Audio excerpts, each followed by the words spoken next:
This podcast should be played at high volume, preferably in a residential area. And welcome, ladies and germs, to the LOGCast, the official podcast of the League of Ordinary Gentlemen. Hopefully, we do not get a copyright strike from YouTube this week so that we can actually air this episode and you can see this. And it isn't just another one of the lost episodes. I swear we taped one last week, whether you got to see it or not. I tried to put a link to it. Barry told me he followed that link and essentially got a 404 error. Now his computer has a virus. Yep, that's right. That's right. Congratulations. You just got the bad times virus. Don't put your credit cards too close to the computer. It'll ruin those too. So this is our recap special where we go over the end of the season and look forward to next season. And hopefully we're looking forward to having all of you back for next season as well. It's always fun to have you guys. This is definitely one of the high water marks for me for the year. And I know everybody seems to enjoy it. Even Bruce now enjoys it for obvious reasons. So, next fall he'll be like, I want to quit. This is horrible. I want to quit again. I hate this. It's the worst. It's just a matter of time. Yeah, I know. A ring means nothing to that man. When the desperation of being 0-1 to start the season kicks in, Mr. Optimism. Yes, Mr. Optimism will certainly find something to complain about. So, yep. Pat, I ask you, what is today? What could today possibly be?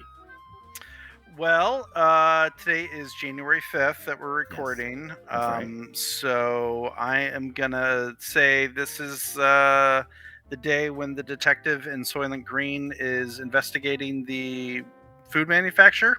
Spoiler alert, it's people. It's made out of people. Oh, my God. I know. I just ruined a 45-year-old movie for you. My apologies. I would like you to know, Pat, that today is National Bird Day. National Bird Day 2022. My little creative edit right there. So tell me, Pat, what are some of your favorite birds? I like owls, actually. You like owls? You're a fan of owls? Yeah. Pre-COVID. Have you ever seen a picture of an owl with like its plumage like pulled back and how freakishly long their legs are? Yeah. That thing scares me. So literally straight up scares me. The reason I like owls has a lot to do with the bird show that's at the Sherwood Forest Fair. We would go every year. It's, Celtic and old-timey. It's like a Ren Fair, basically. And they have the falconer who's like showing off all the animals. Like, oh, look, we've got a falcon and we've got this and we've got that. And one of the things that he has is an owl. And there's this owl named Artemis who is ill-behaved. The whole thing is basically like the bird's on the guy's arm. He flies out to a little like perch that's at the back of the thing. He comes back. They do that a couple times and all that kind of stuff. And one of the first shows we saw with Artemis, he went out, he got on the perch, and they kept on asking, come on back. And they're like waving like a little bit of food and all that kind of stuff. And he's like, no, I'm not interested in doing that. And he just like flew past the perch and just kind of like started walking around on the ground. And he was just like an ill-tempered bird basically that just didn't want to cooperate, and I just kind of loved that. If you were 50% legs just like this owl, I don't think I'd want to cooperate either. Yeah, I don't know. It was just it wasn't like he was like screw it, I've got freedom, I'm whatever. He's just like no, you do the show, I'm fine over here. And he was just like barking back at them. It was like this owl has no freedom. You can tell that, right? Look at that. You got legs like that. He's in irons. That poor owl is in irons. Those legs were made to strut. They were. They should be insured by Lloyd's of London, but no. So, yeah, there's that for you. Yeah. So, happy National Bird Day. Some of my favorite birds are falcons, seahawks, eagles, cardinals, just to name a few. Yeah, I'm noticing a very specific theme with those birds. Very specific types of birds. Yes. Well, it's not only National Bird Day, but I would like you to note that it is also National Whipped Cream Day. That's right. So, what is your favorite thing to put whipped cream on? And don't say Chris Evans. I mean, he does have America's ass, so goes without. He's kind of rocking America's dong right there too. Before you answer, quick note: when I was putting this together, I actually looked up a piece of information. Whenever they filmed this scene, a parody of Varsity Blues, for Not Another Teen Movie, apparently they used shaving cream for this scene because they learned from Varsity Blues that if you use whipped cream, the lights on set will melt it very, very quickly. So that is shaving cream all over America's ass right there. America's dong. You just said it was America's dong. And apparently America's nipples, I guess. I don't. America's nipples. This is a very uncomfortable conversation for me all of a sudden. But to answer your question, I enjoyed on a nice scoop of ice cream. It really is, just you have a scoop of ice cream, put some chocolate syrup, put some whipped cream on top of that. Good to go. And a little nuclear red maraschino cherry. If you happen to have one, I realize you that. Got it. I can't complain with that. Sprinkles. I'm not going to complain about sprinkles or some sort of maybe. See, I think sprinkles are gilding the lily. I think that's taking things a step too far. You got me with the chocolate sauce. You got me with the whipped cream, the cherry, maybe even some crushed nuts.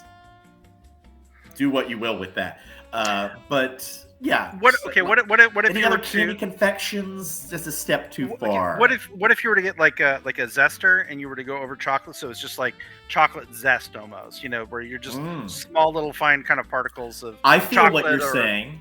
Yeah, like taking some chocolate ganache or something and just shaving it, or just like little rolls of it, little chocolate rolls, or maybe like caramel, or toffee type shavings as well. Just like to lightly. You won me back with shavings. Speaking of shavings, shaving cream on America's dong. It'll last through hot lighting in a movie production set.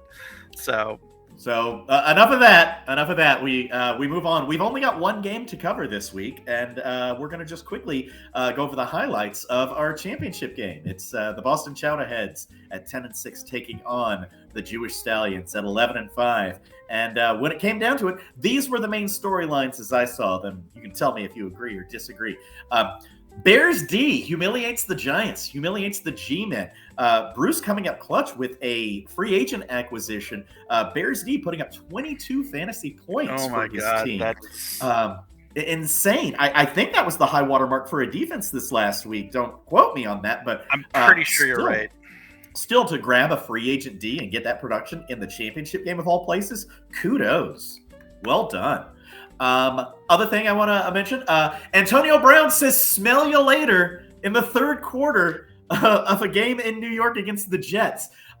Really not very fortuitous for Josiah there, as one of his two starting receivers just decided, I'm out before the game was over.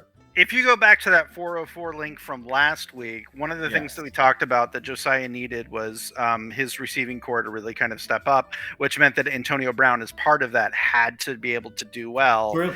But from what I understand, there's a little bit more to the story than just Antonio Brown being Antonio Brown. There was something where he got injured and didn't want to play, but they said you have to play or something. Or I heard something about how the coach was trying to check him back into the game, and he was like, I don't want to go back into the game. I believe I'm injured, but I have not read up on that. I don't know anything else on that. All I know is apparently things came to a head, and he decided to take off his pads, his shirt, his gloves, threw those into the crowd, and dressed out, waited for an Uber at the front of the stadium, and drove back into the city, and then was seen at the Knicks game later that night. So there you go. I will Not say, scoring points for Josiah, but scoring style points, in my opinion. I mean that if you're gonna go, that's like hiring the tuba to announce you're quitting your job at Taco Bell or something like that. You're going in, you've got a full brass section, and boom, I quit. Sure, why not? Get one of those New Orleans jazz second lines to come out there and follow you around. Yeah. Why not? He did exactly what I would expect Antonio Brown to do. Kind of alluding to what you were saying, that Josiah would need his receivers, like those three non-key position players, to all step up to account for what Bruce was going to get. Well, Mahomes and Taylor did exactly what you'd expect, and they helped Bruce build a very big lead going into the Sunday night football game. Mahomes playing a very strong competitive game against the Bengals. Jonathan Taylor, essentially the only real part of the Colts offense to do anything. More than 100 yards again, another game with a touchdown. Doing exactly what you'd expect, and it put Bruce in prime position to be victorious. However, Sunday Night Football hits. Rodgers and Adams lead Josiah to an epic comeback. Josie takes a 2-point lead into the third quarter of the Sunday Night Football game, where Josiah has Aaron Rodgers and Devontae Adams, and Bruce just has KJ Osborne. You would think the writing's on the wall here, and it looks like Bruce is going down. Josiah getting his 6th title, but no. KJ Osborne, as I called him, because apparently I don't know the spell. Osborne. He was so bored. He was so bored with low production. He went into overdrive. Yes, so. He ripped that title from Josiah's hands thanks to a second-half touchdown that he caught, not from the starting quarterback for the Minnesota Vikings, but from Sean Mannion, their backup quarterback, because their starting quarterback was in COVID protocols. So no Kirk Cousins, no problem for Bruce, as KJ Osborne scores a 14-yard touchdown, retakes the lead on that play, and for good measure adds 3 more points on a long bomb late in the fourth quarter to get Bruce his first championship. So way to go. Congratulations, and very well done, Bruce. You did it. Finally, Titletown, population U. Welcome to the party, pal. Yeah, it's good to have you, sir. Good to have you. We're running out of people who are going to be able to get their first championship. I just want to say, we just have to keep adding new blood, like Juice and the Bergerons, and maybe Jeff. Maybe Jeff. You gonna get this? You gonna make this happen? Chris still needs one. Chris needs a title. Yeah. So this is what I thought Josiah's meme of the mind was thinking while this was all going on. I found the Why You Know guy, and he was wondering why you know show up against the Jets. There was a struggle, to say the least, and you can tell that because Josiah's Buccaneers defense only 2 points against the Jets. And as we mentioned earlier, hey, if we're losing the Jets in the third quarter, I'm gonna go ahead and bounce. Scumbag Antonio Brown decided to go ahead and take it. I got Knicks tickets. I gotta go. I gotta go. I gotta beat the traffic. So yeah, that's kind of what happened to Josiah. My apologies to you, sir. By the way, if you're listening to the LOGCast, let me know if you want me to take your dues out for next season before I go ahead and pay you. If you don't, I'll just text you in a couple days and see how you want to get your money, and we'll go over that there. Same thing goes for you, Aaron. Barry, I will be mailing you a check for $20, and I'll be holding back your fees for your dues for next year. Aaron, let me know if you'd like me to do the same for you. With that, it's time for, that's going to do it for old business. It is time for us to go over new business, sir. And that means we're going to talk about next year. 2021 draft order is set. We know who is picking where, and now we're going to go over and let you know who is picking who.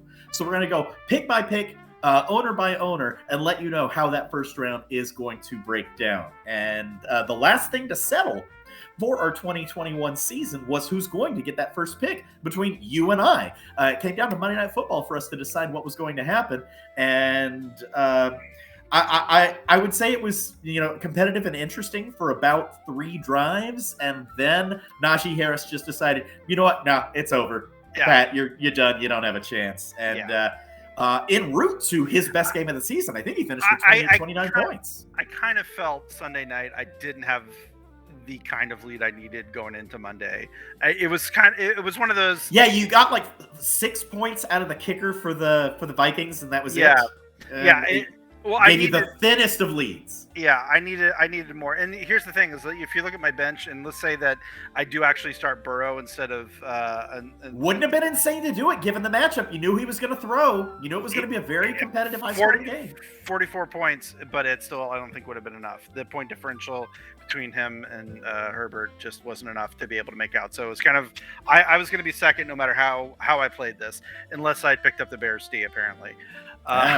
Old Brucey beat you to him though. Yeah, so he had that peace of mind to do it. So good for him. So that just means the first pick overall in the draft is going to go to the Cameo Copies next year and me. So we did hit Dom up for his information when it came to these picks as well. And if we have consensus, we'll definitely let that be known and let you guys know that we're all on the same page here. But several picks, sir, did not have that consensus.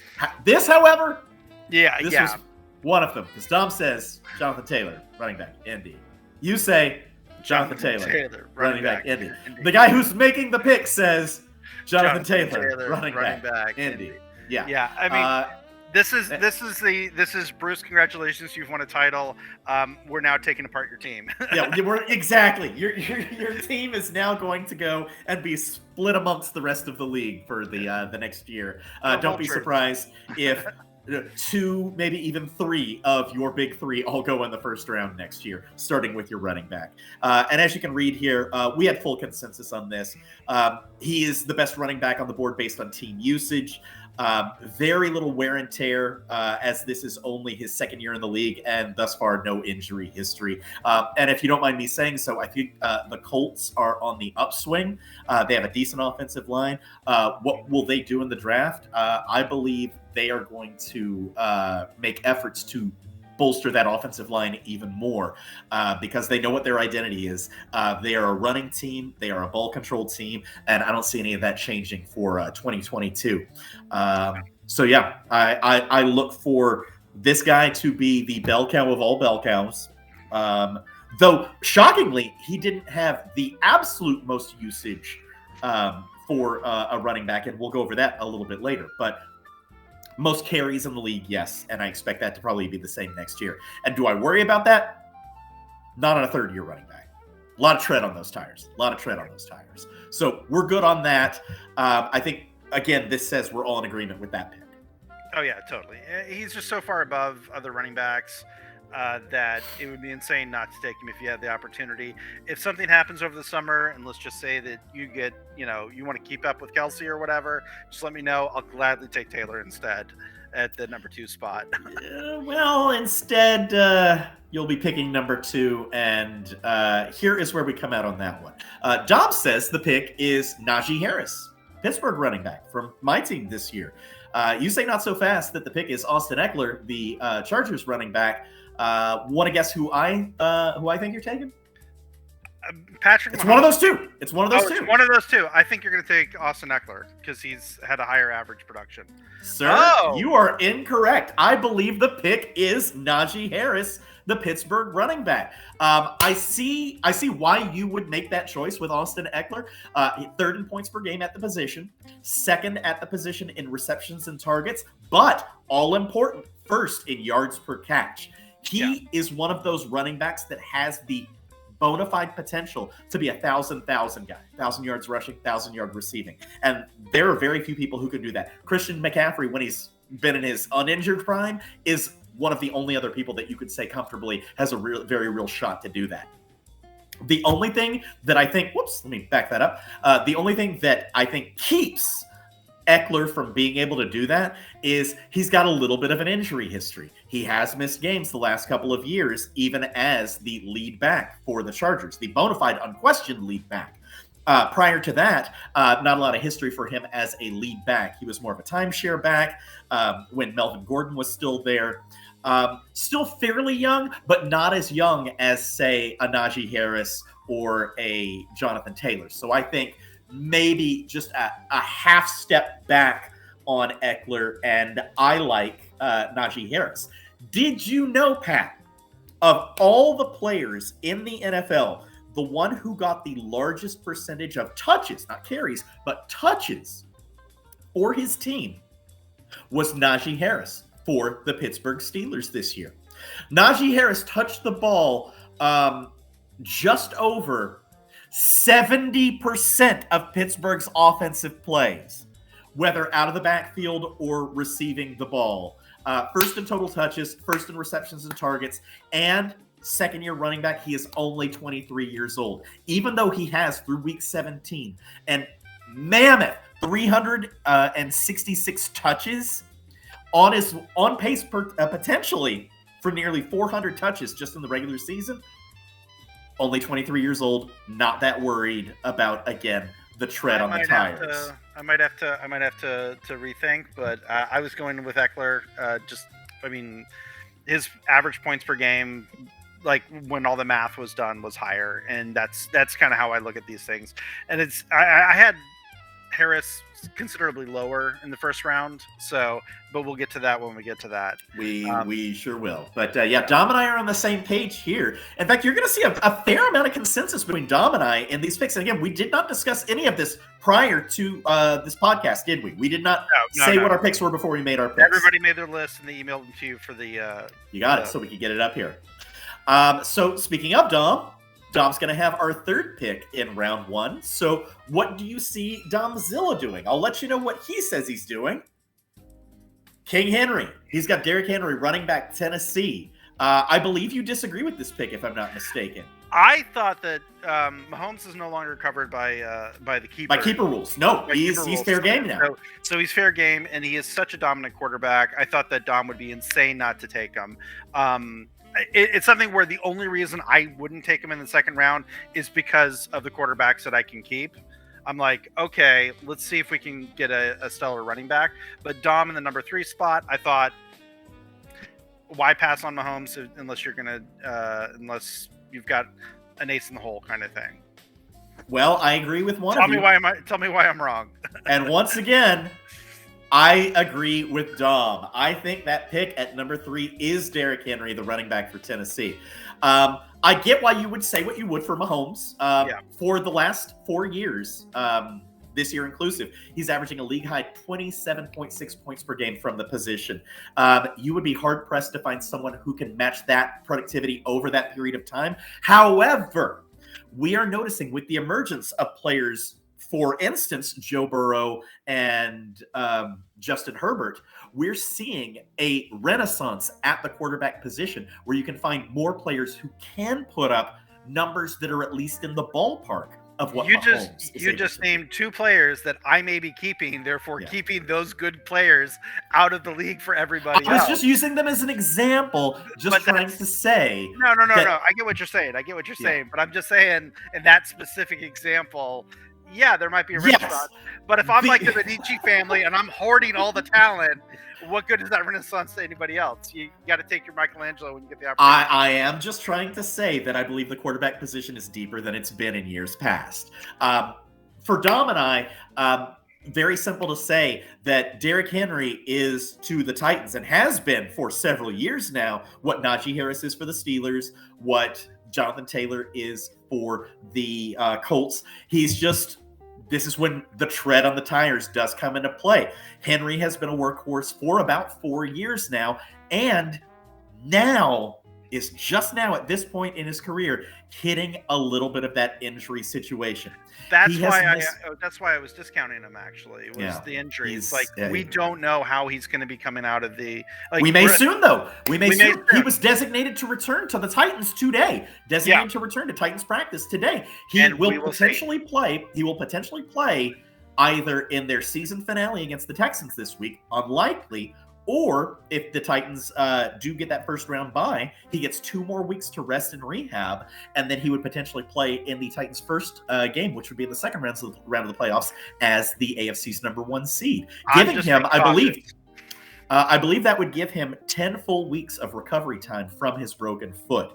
I think we will all be very interested to see how he performs if he does come back. But this is one of those situations where we may not have to wait until next year's preseason to even get a read on the guy, because then you're just relying on what you hear about in training camp. We may actually have some live fire footage of this guy in real game conditions to address whether he is worthy of the number 3 pick next year.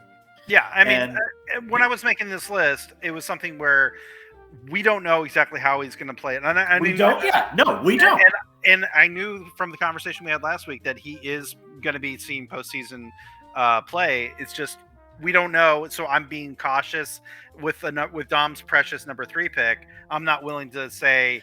Dom and I are the same mind. Throw a little bit of caution to the wind. I know that first round you typically want to be safe. You want to take as many unknowns out of the equation as possible, but this playoff run potentially with the Titans will take some of those unknowns out, and we will get to see how healthy Henry is. And I think Dom and I are both kind of banking on, since we're going to have a little bit of that foreknowledge, that it may be a less risky pick than currently is being considered. Just to push back a little bit here, I think I might also be going from personal history with the Saquon Barkley, where it's like, Oof. He still hasn't recovered from that injury. yeah, I mean, Yeah, you had him the lost season. You had him the actual injury season. It's like he went out and there he's the first still week and John Bergeron paid the price for him this year. He didn't do much. So having seen that, I'm like, until you see some little gunshot.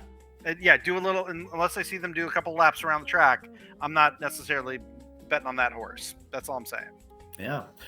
One thing that I want to make a note of that you see there in the analysis, Henry's points per game, if you can believe it, have been trending up each season, each of the last 3 seasons. In fact, he was averaging 23.3 points per game this season when the injury occurred, which upped his average. Absolutely responsible for Josiah being so dominant in the regular season. Yeah. Until that for most of his 9 wins. Yeah. And then I mean, like, it was the weird way to start the season where I beat him. Then he just went on a tear, and then once the foot got injured, he started seeing him suffer. So. Up until that point, Josiah had the dominant threesome. It wasn't Bruce at that time; it was Josiah because it was Rogers, Adams, and Henry. Yeah. Yep.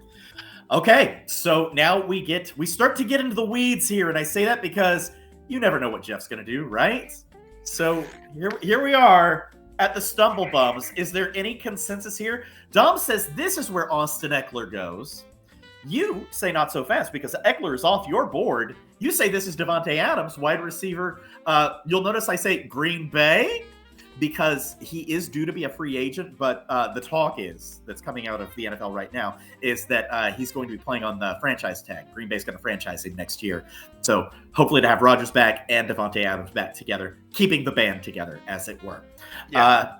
I also say this is Austin Eckler. I think that's the smart pick here. And here's the rationale, I believe. Davante Adams, the most consistent wide receiver over the past several seasons.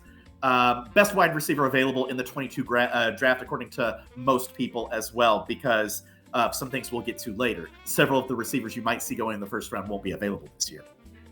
On the other hand, as far as Austin Eckler goes, a few of the things we did mention: best receiving back in the league, most likely, I believe, out there to get a 1,000-yard season. Size is a concern, and the injuries that we'd mentioned. He's missed a few games in the last 2 years since becoming the frontline back for the Chargers. He is only 200 pounds. He weighs approximately the same as, like, me, and I can't run that between the tackles. No. You're also in your 40s, and this guy. Yes, but I mean, you had glass ankles when you were in your 20s too. So let's not compare. Let's not say we're comparing apples to apples. Apples to apples here. You don't think so? You know very well that even in your prime, you two are definitely. I could have been an NFL running back, Pat. I don't care what you're saying. I could have been. Oh my God, that would have been so horrific. It would have been like week 1, play 1, they hand you the ball, and then your ankles give out, and it's just I go out there and I try to be the water boy. The shrill scream through the stadium just has horrified children scarred for decades. I pulled a Joe Theismann. Yeah. All right, fair enough. Fine. Eckler is less fragile than me. Our 5th pick is for Chris Graham. It's kicker in the ass, making the 5th pick.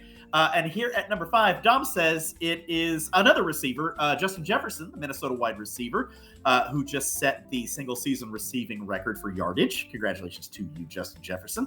Not an easy task to do, especially when your quarterback isn't there to throw you the ball. You say not so fast. You say it's your running back this season, Joe Mixon, that is the pick there at 5. And I say you're both wrong. I say we're going Dalvin Cook here. The running back for Minnesota. So as you can tell, no consensus here. We're all over the board here. I believe if you base it off pure talent, irregardless of injury situation, Dalvin Cook is the player.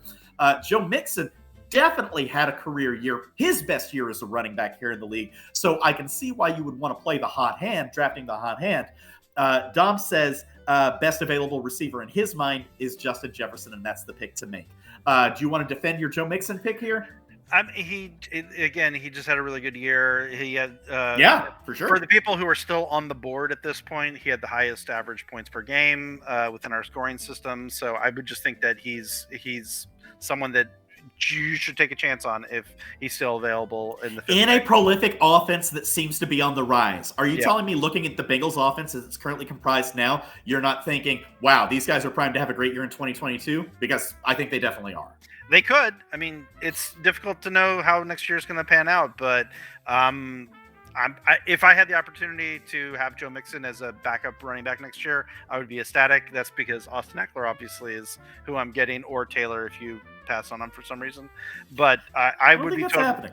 I'd be totally happy with Joe Mixon if. Do you notice I'm wearing Indianapolis Colts blue today? You've gone all in. That's what I'm all in.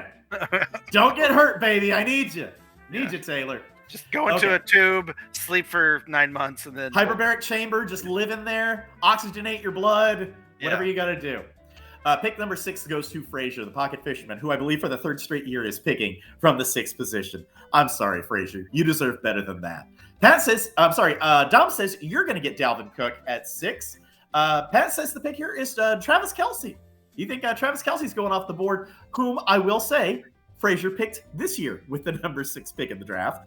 And I say this is where Mahomes goes, and Frazier starts to build from the quarterback position for 2022 with a keystone player. And I don't think you can do much better than Patrick Mahomes, especially in terms of quality quarterback play. I showed you the stats earlier for the last 4 years together. He's the bellwether at the position. Again, no consensus. We're all over the board on this one. I've already got Cook off the board. You've already got Mahomes off the board. And Kelce, you think Frazier would go with Kelce again. Based off his finish this year, I just don't – I see Frazier wanting to shake things up personally, having had a 3-win season with Kelce. My thoughts. Totally rational and all that kind of stuff, but I'm just thinking that just like with Taylor and Mahomes, you have like the top tier of that position. There's a drop, and then you get to kind of what the normies are. Kelce is that much better than other tight ends, except for maybe Kittle and maybe Gronk if Gronk is having a good year. Oh, so, you're missing one more name. Oh, Andrews, but my assumption was going to be kept. I assumed that Bruce is going to keep I don't think he can be. I believe Mark Andrews was a late 2nd round pick last year. I'm 90% sure. Let me, you know what? I'll do the quick research. What I'll do is I'm going to pull up our league page and pull up our draft recap, which I'll put on the screen right over here. Well, regardless, the rationale would basically be take someone who is, head and shoulders above another position average, so that way you can get a couple extra points. Kelce doesn't seem like a crazy reach at 6, in my opinion. So, okay. Does Bruce keep Andrews in the 2nd round? He is available. Let me blow that up so everybody can see. He's going to lose Mahomes. He's going to lose Taylor. The 3rd part of that trifecta is Andrews. That was my rationale. That's the only reason he's not in my top 14 this week. But let's also keep in mind that Bruce is picking a lot higher than he normally does. I believe, if I'm not mistaken, Bruce is in the 9 slot this year. No, wait, that's the 8 seed, 7 seed, 6 seed, 5 seed. So Bruce is picking 10, which means it would be the 5th pick of the 2nd round. Is Mark Andrews worth the 5th pick of the 2nd round? That's what Bruce would have to decide. And he may decide that is a reasonable price to pay. Okay, well, let me ask you this. Do you think that Travis Kelce is not necessarily the 6th pick, but worthy of a 1st-round pick this year? Yes, I do. Okay. Do you think Andrews is on par with Kelce when it comes to production? This year, no question. Andrews is also much younger. This is only Andrews' 2nd, 3rd year in the league, I think. Yeah. Whereas Kelce is already into his early 30s. Do I still think Kelce's got another year or 2 of standout production? Absolutely. If you were telling me all things equal, they're both available when you're picking in round X, Ron, which one do you want? If keeper considerations weren't a consideration, and it really was an all things being equal situation, I would take the name I trust the most, which is Kelsey. I'm still Okay, but if Andrews is an acceptable substitute for Kelsey, and Kelsey is a first rounder, maybe not 6, but definitely top 14, why not just which take... would then say that would then you're making a good argument, and then it certainly seems like there's value if you believe Andrews, and maybe Bruce does, is a top 14 pick, then he is definitely worth keeping at 19. Totally. Yeah, that's all I'm saying. It's like, I see what you're saying. I'm with you. You can't have Coke, but is Pepsi okay? And in this case, I think Pepsi is okay. So, and you're right. Bruce is going to lose the rest of his trifecta. If he wants to keep any of that in place for next year, the only one he can is Andrews, because he got him in the 3rd round. Okay. Yep. Interesting. I had not considered that coming into my draft predictions. Got to say that. Next up, it's Barry. It's the first of the playoff teams. Barry and the Furry Bears. I do know that Barry is one of our individuals who has a keeper coupon this year, just like yourself, having got 2 wins in the postseason. Barry, Dom says Alvin Kamara, New Orleans running back. You remember who you said? Alvin Kamara, New Orleans running back. Who do you think I said? Alvin Kamara, running back, New Orleans. You're damn right. Our first consensus since the first pick. Barry, put it down in pen. Put it down in ink. You don't need to erase this. We know who you're picking with the 7th pick. You're going to take Alvin Kamara. Yes, his production took a hit this year without Drew Brees, but I think that rebounds in a big way next year, because New Orleans is in the market for a quarterback that can immediately jump in, give them great production, and get them into their winning ways. As it is, New Orleans still has a chance to make the playoffs this year, and they are built to win now. And that goes for 2022. So I expect them to make a play for a Russell Wilson or a Deshaun Watson. And if you plug those players into this offense, which right now is a playoff-ish caliber team with the likes of Taysom Hill and Jameis Winston, I think it increases New Orleans' ability to win and Alvin Kamara's ability to produce. Yep. My thoughts. I think you're probably right. Yeah, I would be shocked if they don't have a frontline big-name quarterbacking the Saints next year. If they don't, it's a failure of the front office right there. Oh, I agree. Even though I know they've got salary cap issues, that's the kind of stuff you can work around. But I want to give you a high five for us finally being on the same page together for a player. Glad we did that. It probably won't happen again. Okay, up next, it's Carrie, our second of the Grams with the Dumples with the 8th pick. Dom says this is where Devontae Adams, wide receiver, Green Bay, goes off the board. You say this is where Dalvin Cook goes, and we're all starting to come back together because we are now starting to get where players we've all had taken are off the board. But once again, Dom and I are in sync for about the 6th time so far. Yeah, and, you guys are... We really are, aren't we? Yeah, we're simpatico here. You are the one who is a little off base. However, I think 8 would be a great place to get Dalvin Cook. If he's available, I think that's definitely awesome place to get him. However, injuries are an absolute no-brainer concern when you make this pick, because since his ACL injury, the year that you had originally not drafted him, but had picked him up to bring him in as a potential keeper, like, we'll see how he rehabs, and suddenly he became gangbusters for you. Since that year where he missed 12 games due to injury, he has missed 11 games in the last 4 seasons. That is nothing to sniff at. That is nothing to turn your nose up at. That is a real concern. Yeah, that's like saying that you have like 4 bye weeks for this player every year, and that would be a real concern, very real concern. That said, when he's in the game, his usage is off the charts. His usage is right up there with a guy like Derrick Henry. Yeah. The team uses him as that kind of running back, but he has more of an injury history than the guys we've talked about at the top, like a Jonathan Taylor or a Najee Harris or a Derrick Henry. Even with Henry's current situation, I would still say, again, if you're telling me Derrick Henry and Dalvin Cook are both available at the same time, I'm taking Henry. Probably. I mean, it's again, I think I might be a little bit more injury cautious than you guys. Yeah. And it's because it's bitten me in weird ways. So No, that's true. That's true. As far as Devontae Adams goes, one thing to note: Christmas Eve next year, Devontae Adams turns 30, so he does hit the wrong side of 30, which typically is one of those numbers when it comes to receivers and running backs when they start to go off the cliff. Exceptions are obviously quarterbacks and Travis Kelce. Who is now, I believe, either 32 or 33 and still playing at an all-pro level. But I have not seen a quarterback-receiver combination that has had this kind of a rapport since Joe Montana and Jerry Rice. And I think it'd be really hard to Troy Aikman, Michael Irvin, they're great, but I don't think they had what Aaron Rodgers, Devontae Adams have. Yeah, I mean, that's the thing is that Aaron Rodgers is getting up there too, and it's just a matter of time before they've had their last great season, and it's going to start to fade. I just don't know when that is, and I don't. I don't think it's 2022.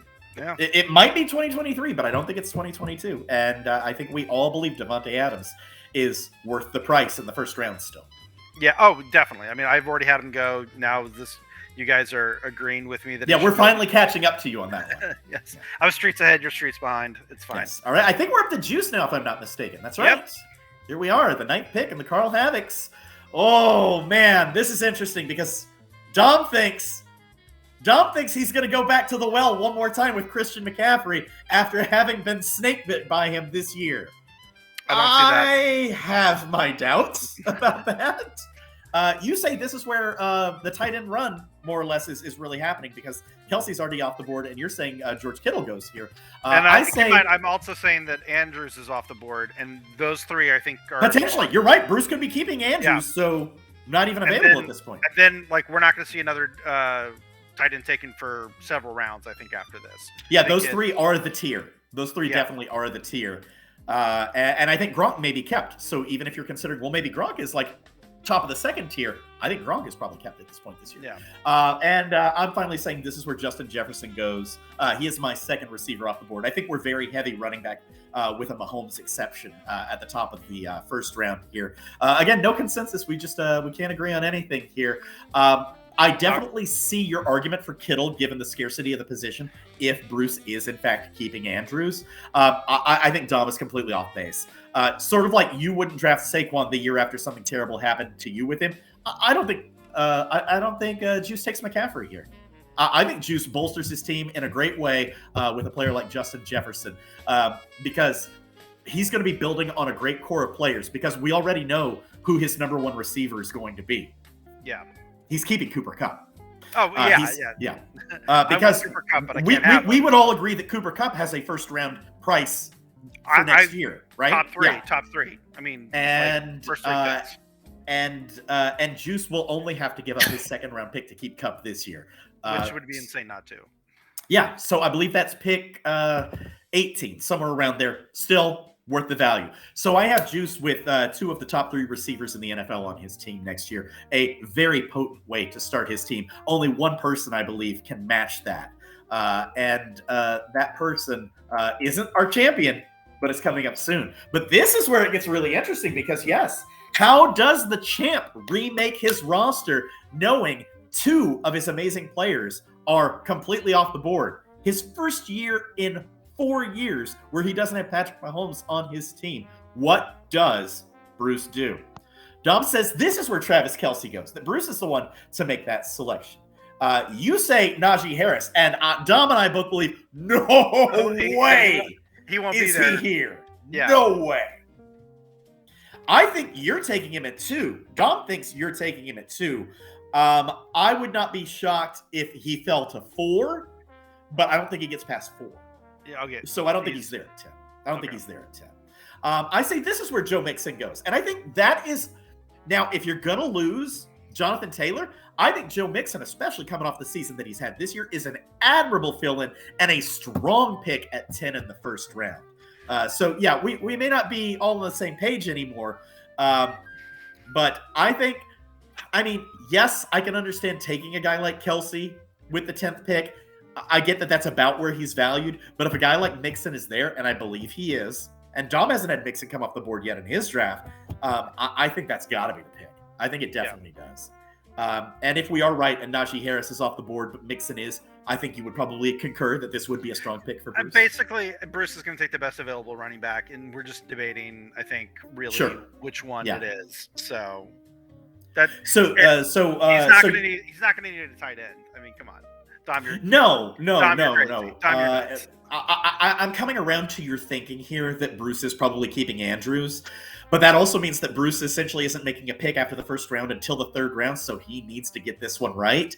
And sometimes getting it right is going with the safe pick. And Joe Mixon, even when he's had those injury seasons, he's still produced. He's been nothing if not a safe pick over the last 5 years. He's going to take the best available running back who doesn't have huge, like, let's just hypothetically say that Joe Mixon and Dalvin Cook are both still on the board for Bruce. He's going to take Joe Mixon because he's the less injury prone. Except that it's Bruce, and Bruce is a wild card to begin with, so who knows? Yeah, but the smart. I think we've seen the high ceiling mark on Joe Mixon this year, and that's what this that we've gotten this year, and it's been great. Don't get me wrong, but if Dalvin Cook can put together close to an entire season without injuries, say he misses 2 games, 1 game, I think Cook is the play because he's got a higher ceiling. I think Cook is the pick. I think Cook would be the pick if he's there. That's maybe. All right. So we were speaking earlier of wide receiver cores that cannot be trifled with, mentioning that Juice will have Cooper Kupp and I say likely Justin Jefferson. Only person who I think can make an argument to being able to hold a candle to that kind of production would be Jenny, who will be keeping Deebo Samuel and Jamar Chase unless something terrible happens. Another 2 receivers that would have been worthy of first-round selection in our upcoming season. Dom says she's taking Joe Mixon here. You say Justin Jefferson going off the board, but I don't know if you were looking at the potential. I figured she was keeping Deebo. I wasn't thinking about the other one, but I'm still even fine keeping Justin Jefferson because bye weeks in flex position. She's just going to go 3. You know, flex you can play trips. Yeah, but I definitely think you want to try to get a running back when you can, but. Even I say that Jenny isn't taking a running back. I think Kelsey is here still at this point, and I think if Kelsey is around at 11, you're a fool not to take him. Granted, if any of those 3 players are around at 11, honestly, I think Jenny should be very happy selecting. Yeah. And once again, it's something where we're again shoring up. Yeah, we're disagreeing about who goes where, but all 3 of those are now off the board on everybody's map. So. That's true. You, on the other hand, think she's hoarding receivers. And maybe, because, yes, you can play a receiver at the flex, and you do cover your bye weeks. So, argument can be made for that. 12th pick, we get to Jenny's husband, John, Teamy McTeamface, who we believe for the second straight year will likely be keeping Josh Allen and DK Metcalf. Dom says he goes with Tyreek Hill. Now, Tyreek Hill burned John 2 years ago, so I don't know if that's the pick he wants to make. You say the pick is Ezekiel Elliott, the Dallas running back, who did finish in the top 6 in running back points this year. I say this is where someone jumps on that grenade. Somebody's got to do it. The potential, I think, at 12 outweighs the risk. I think this is where you take McCaffrey, but I'll make an argument against that. John was the guy who outweighed the potential versus the risk this year on Saquon Barkley, and it didn't work. So it wasn't an ACL for McCaffrey, but maybe John is in a position where this year he wants to make the safe pick, and Christian McCaffrey is definitely not that pick. Tyreek Hill is going to set the Chiefs team record this season for receptions. So if you believe that his injury history is behind him, then Tyreek Hill is a nice selection.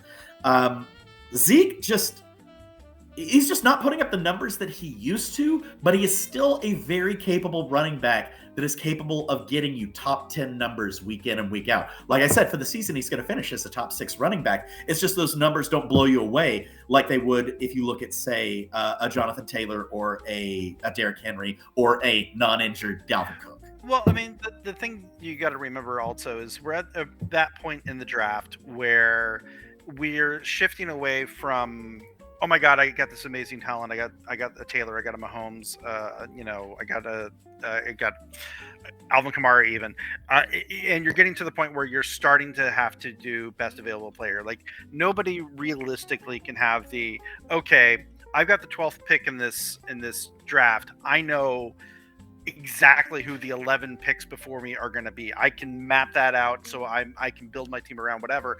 You're lucky if you can do that through the top 3. Yeah, John's going to be going into this saying who's the best available position, and then it comes down to his risk-averse nature regarding Christian McCaffrey. Because because you've seen my list, I still have him going in the first round, but I still think that there are some players who are going to be more risk-averse about injuries. Myself, Juice, John, maybe, and I think Jenny too. By the way, yeah, they may not be willing to jump on that grenade, as you say, risking injury to their team, saying, "Hey, he's a premier name, but he doesn't have the juice left," So, but does he have the John left? That's what we want to know. We don't want to care about the juice. I say he doesn't because he's going to be sticking with Ezekiel Elliott, or he's not sticking with. He's going to be taking Ezekiel Elliott as the best available option on the board at that point. We move to Josiah. There's only 2 things that I can say for sure. He might pick an Eagle, and he definitely won't pick a Cowboy. That's the only 2 things that we know about his selection. This is where Dom says he's going to take Mark Andrews, tight end for Baltimore. A reasonable selection, but I think we both now agree there's a very real chance Bruce is probably keeping Andrews with that second-round tender. I could be wrong, but I would be surprised. Could be wrong. I do think the potential exists for Bruce to keep 2 different players that would be lower selections, but I could understand him keeping Andrews. Andrews definitely a premier piece, but if Andrews does go in the first round, that's all 3 of Bruce's triad. All 3 of them gone, separated from him in one draft in one round. It's cruel, is what it is. Kind of is.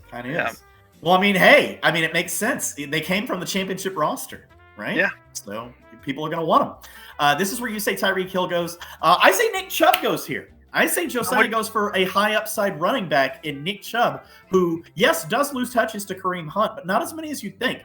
He has a really great per average rush in terms of his yards per carry. I think this is one of those best available situations, and I think Nick Chubb is the guy here. And I don't believe I saw you or Dom putting Chubb in your first round, which to me, I thought a little surprising. He was a consideration. I think he's going to be a high second rounder, to be honest. If so, great value for whoever. And hey, maybe Josiah can get him in the wraparound. I do think that there's a strong possibility that Josiah will take Tyreek Hill in the first round and then pick up Nick Chubb. Get Nick Chubb in the second. Or it could be the other way around. He takes Nick Chubb and then picks up Tyreek Hill. There's no way he's getting Mark Andrews. Absolutely no way. Yeah, that's I tend to agree with you. I really am coming around to that. I think Bruce is going to keep it. And that leaves us with 1 pick left. It is Aaron, our regular season champ, and positive for Molly. Dom only gave me 13 picks. Because he gave me 3 people that were going to be. So this is where the internet goes out on his laptop, is what it is. Yeah. This is where Dom couldn't boot up his computer anymore, unfortunately. You say Christian McCaffrey, the aforementioned. Aaron's the right kind of guy. He's the person who will take chances. He's the type of person who is. And it's so far back in the first round. It's so late. This is where this is the first screams value. This screams value. Yeah, this is the first pick of the second round, and then he gets to do it again. I've been in this position. I hate drafting. It's great being the regular season champ. Don't get me wrong. It's a tremendous honor, and the money is nice. But it sucks the following year when you have to be like, I'm 14th and I'm 15th. Yeah. And honestly, and then you're waiting forever. You are waiting forever. You can do a crossword. You can make a cup of tea. You've got all the time in the world. It is whatever, but Aaron, I think, has the right temperament to take a chance on. I don't disagree with that. And the thing is that the risk, I think that it's reasonable to say that maybe McCaffrey, because he's slightly damaged goods, is actually a second rounder. There's no difference between the 14th and the 15th round in this case, or 14th to 15th pick. Yeah, I completely agree. Because he could take Christian McCaffrey here and then pick up Nick Chubb and the following, and you're like, well, which one's really the first rounder? Because you know what? He can play them both, and he's got a great running back tandem. And if one of them goes down, you feel like you can count on the other guy. Yeah, I mean, well, yeah. Lightning doesn't strike twice, right? So I say the Washington football team's Antonio Gibson is the pick here. I think Barry hit on a really good player. One of the things that led to his playoff run here, getting to the playoffs, in Antonio Gibson. Not really a big name, and a second-year running back. Doesn't have a lot of carries, so you don't have to worry about the wear and tear. Did have a small injury this season, but nothing major, nothing that kept him out for a long period of time. I think this is a player who really could do something going forward. And it may not be the flashiest name, but when you get to the end of the first round, you're not necessarily looking for the flashy name. You're just looking for somebody who can give you that good production. So if Aaron was to potentially go 14-15 with, say, a McCaffrey Gibson, I think that would be a strong play too. But hey, if Chubb was there, I say don't sleep on Chubb. I would have taken him earlier than Gibson anyway. Yeah. No. I mean, you're totally right. Like, the further we get from that first pick, the more and more it gets down to take the best available player and start filling out how things are going to go. One thing that I didn't take that much into consideration, I did a little, but not a huge amount, was trying to game out who's everyone's keepers was going to be. I did game out the keepers. Unless it was like super obvious in some cases, because some of them, like, there have been years where you could make a case, oh, you should keep that person, for the third or second round. But I'm a value shopper. Like, I look for people that I can keep in the 10th that really should have gone in the 6th, to be like, yeah, I'm stealing a mid pick. It's a low pick. It's great.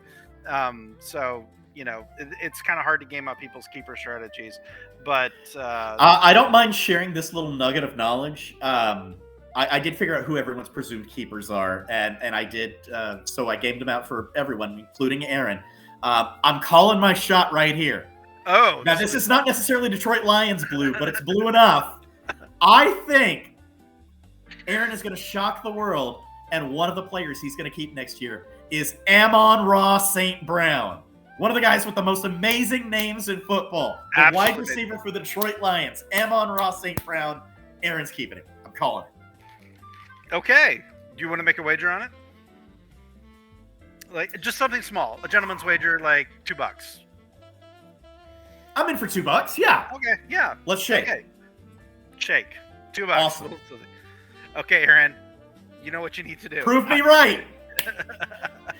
It's harder to prove me right than it is to prove me wrong because he has many other players that he can choose from, and I'm honing in on that one guy. For a very obvious But reason. man, if you look at his numbers for the fantasy playoff run, Amon-Ra St. Brown, even with terrible quarterbacks, has been clutch. This guy might be one of the next great receivers. He's definitely not in that very first tier of many of the guys that we talked about that are being kept or being taken in the first round. But I think he might be working his way into that second tier. And with a 10th round valuation? Oh, yeah. No, I mean, that's the thing. Is that the way I look at keepers is very much like, what's the value? Like, the first thing I do when it comes time to come up for the keeper list is I try to figure out if we were doing it from scratch where everybody would go. Right. And then I compare my roster versus the estimated round. And the greater the gap is, the more I'm gonna be wanting to have that as a keeper. Like, if it's like I have somebody who should go in like the 4th round and I get to keep them in the 8th, that's almost a done deal because that's 4 rounds of savings. So Pat, are you telling me you like great gaps? Yep, I love great gaps. Yeah, you do. Yeah, you do. That's what he said. All right, well, that is our first round, ladies and gentlemen, for next year. I hope you've enjoyed our projections. We may be completely off base. Only time will tell, but we look forward to it. And hopefully we'll see you all back at the draft, and we'll be communicating with you before then as well. Thank you for another wonderful, successful season of the League of Ordinary Gentlemen. It is always my pleasure to be your commissioner, even when I have to hand the money over to Bruce. And speaking of that, if you haven't let me know, if you've won money and you haven't told me how you want to get it, please let me know, and let me know if you want me to hold your dues back for next year. Got anything before we take off, sir? Just stay safe out there, kids. Stay safe. Please do. Please do. Mask up. It's still time. Hopefully by the time next season rolls around, we're not on the Omega variant. Here's hoping. Yeah. Let's keep it to the Greek alphabet, at least. Please do. Please do. With that, folks, this is the LOGCast. I've been Ron. I'm Pat. And you guys have been great. We'll see you next year, guys. Adios.